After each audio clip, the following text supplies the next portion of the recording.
ahad. Bantul. Qul huwallahu ahad. Ahad. Marah itu.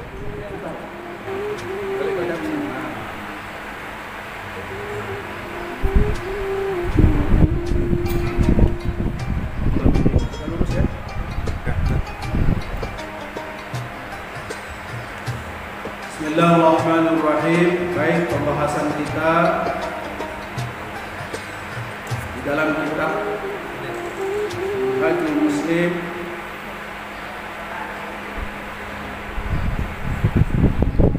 qala al-musannif rahimahullahu ta'ala wa nafa'ana bi ulumihi fi darain amin ya rabbal alamin. Faslus salisu al-adabu ma'a kalamillahi ta'ala al-Qur'anul Karim. Pasal yang ketiga yaitu adab kepada kalamullah. Adab kepada kalamullah yaitu Al-Qur'anul Karim. Ini kepada kita semua bahwa adab tidak saja kepada Allah, adab tidak saja kepada Rasulullah, juga ada adab dan etika kita kepada kitab Allah yang bernama Al-Quran.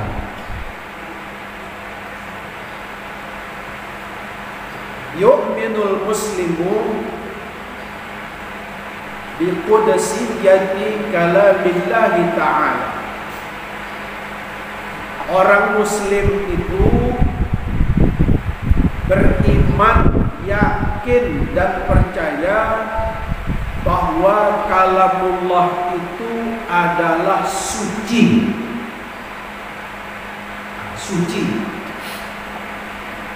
Suci dari apa? Suci dari hal-hal yang kurang. Kalau kitab-kitab yang lain kan banyak kurangnya, banyak kelemahannya, kadang-kadang tidak sesuai teori dengan kenyataan. Ya. Misalnya mana dulu malam dengan siang atau malam dulu. Nah itu kadang-kadang tidak pas teorinya dengan kenyataannya. Nah, di dalam Al-Quran suci dari hal-hal yang kurang tersebut. Al-Quran apa saja yang disampaikan di dalamnya itu, baik tentang kisah, misalnya kisah Nabi Ibrahim, kisah Nabi Yunus, Nabi Idris, semua yang termaktub semuanya adalah benar.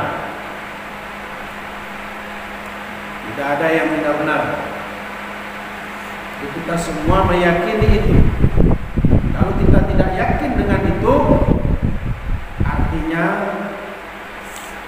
patut dipertanyakan keimanannya. Makanya kita, bapak-bapak, ada namanya rukun iman, percaya kepada kitab.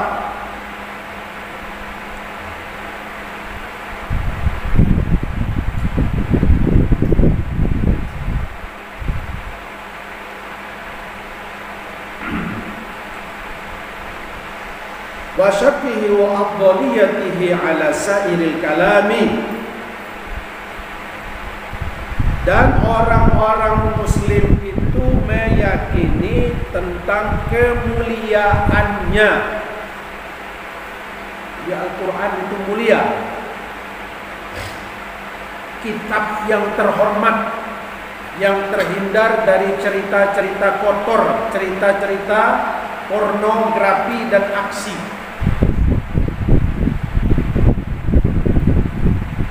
Tidak saja Al-Qur'annya yang mulia, orang yang membacanya pun bisa menjadi mulia. wa afdaliyatihi, dan kitab yang utama, kitab yang afdal, ala sairil kalam, semua kata-kata yang ada di dalamnya. Jadi Al-Quran adalah kumpulan daripada kalamullah, dan dia adalah merupakan kitab yang suci, yang tidak ada duanya. Banyak kitab-kitab, buku-buku yang lain, tapi tidak ada orang yang hafal seperti Al-Quran. Al-Quran yang ribuan, ya, ayatnya dan halamannya bisa dihafal oleh anak kecil, dan tidak sedikit orang yang hafal Al-Quran. Nabi hafal Al-Quran, sahabat hafal Al-Quran, para tabi'in, serta kaum muslimin, muslimat yang sekarang bisa kita lihat orang-orang yang hafal Al-Quran 30 juz. Tidak ada kitab lain yang dihafal di atas dunia ini seperti Al-Quran. Ini menunjukkan Al-Quran itu adalah sesuatu mukjizat.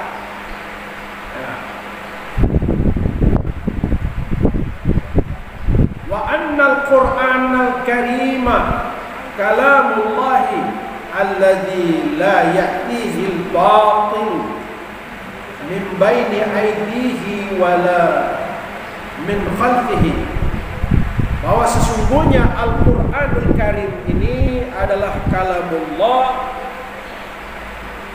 yang tidaklah ia sesuatu yang batil, baik itu dari depan maupun dari belakang. Jadi Al-Quran ini dia datang dan didatangkan, diturunkan, bukanlah suatu hal yang batil. Kalau kitab-kitab yang lain bisa saja sesuatu itu bisa batil, baik cara maupun bentuknya. Bisa saja dimanipulasi oleh orang tertentu, ada huruf kata yang disembunyikan. Tapi Al-Quran disampaikan secara mutawatir. Mutawatir itu artinya disampaikan dengan terpercaya, karena disampaikan oleh banyak orang.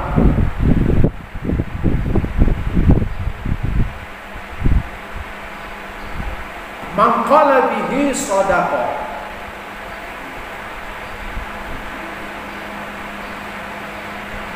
Barang siapa yang berucap bertutur kata dengan Al-Quran, maka ucapannya itu insya Allah sidq, benar.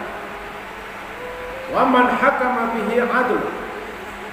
Barang siapa orang yang berhukum dengan hukum Al-Quran, maka dia akan mendapatkan keadilan. Wa anna ahlahu hum ahlallahi wa khassatuhu. Dan sesungguhnya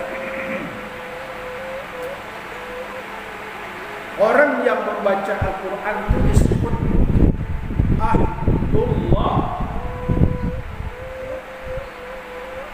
Itu adalah wali Allah. Ahlullah. Kalau disebut wali lagi ini ada. Tapi yang jelas disebut ahlullah. Orang yang selalu membaca Al-Quran disebut ahlullah.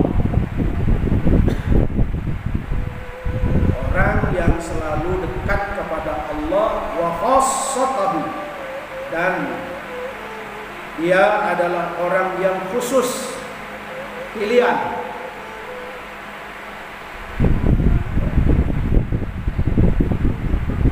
Wal mutamassikuna bihi, najuna faizuna. Dan orang yang berpegang kepada Al-Quran itu, dia akan menjadi orang yang sukses. Dia akan menjadi orang yang beruntung. Jadi orang yang selalu membaca, mentadaburi, yang menghafal, dia akan sukses.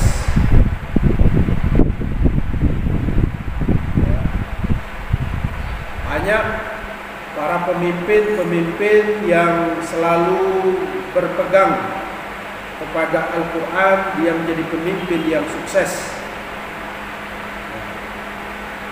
Pejabat-pejabat yang selalu membaca Al-Quran, selalu menghafal Al-Quran, maka dia akan sukses dalam memimpin masyarakatnya. Dan juga anak-anak kita yang hafal Al-Quran, insya Allah tidak akan sengsara hidupnya. Anak-anak yang selalu membaca Al-Quran dan menjadikan Al-Quran sebagai kehobiannya, maka insya Allah terjamin kehidupannya. Kita lihat anak-anak ya, misalnya para hafiz Al-Quran, kehidupan mereka sampai sekarang sangat diperhatikan. Untuk para qari dan qari'ah yang selalu mengikuti musabaqah tilawatil Quran, mereka yang juara-juara itu di samping diberikan hadiah, ada yang 50 juta, ya ada yang 100 juta, juara 1, juara 2. Bahkan oleh pemerintah diberikan insentif per bulan bagi para qari, qari'ah, hafiz, hafizah, berikan insentif per bulan atau usaha kerja. Semuanya adalah keberkahan daripada Al-Quran. Maka insya Allah disebutkan najuna faizun, dia menjadi orang yang beruntung. Di dunia sudah mendapatkan, walaupun dia tidak minta, tapi orang memperhatikan dia. Ada yang diberangkatkan haji, ada yang diberangkatkan umroh, ada yang diminta untuk bekerja di perusahaan, jadi pegawai negeri. Ya. Saya mohon maaf, ini bukan bangga, bukan ya Bu ya, bukan bangga, bukan sombong, bukan ya. Saya sampaikan supaya motivasi kepada anak-anak kita. Saya memang dari anak-anak selalu mengikuti musabaqah tilawatil Quran. Dulu dari tingkat desa, kemudian kecamatan, kabupaten, kota, provinsi, dan ke nasional. Ikut musabaqah tilawatil Quran. Alhamdulillah, karena konsisten dengan Al-Quran, maka Allah angkat derajat melalui Al-Quran. Dulu di kampung, bapak-bapak, ibu-ibu, apalagi orang tua susah, petani ya Bu ya. Nah, karena kita juara dalam musabaqah tilawatil Quran, bukan kita saja yang terangkat harkat dan martabat, tetapi orang tua yang tadinya hanya petani terangkat juga derajatnya di mata masyarakat, sangat dihormati karena Al-Quran. Apalagi sudah juara-juara tingkat-tingkat kabupaten, kota, provinsi, semuanya terangkat. Sampai menjadi imam Masjid Nurdin 3 tahun. Berkah Al-Quran. Kalau enggak, masih di kampung lah ya. selesai imam di Masjid Nurdin, menjadi imam lagi di Masjid Agung Al-Falah. Sampai 10 tahun saya jadi imam di sana, semua berkah Al-Quran. Ya, ini adik-adik, anak-anak ya, belajar terus Al-Quran. Kalau ingin menjadi orang yang sukses, nih dalam kitab tadi disebutkan,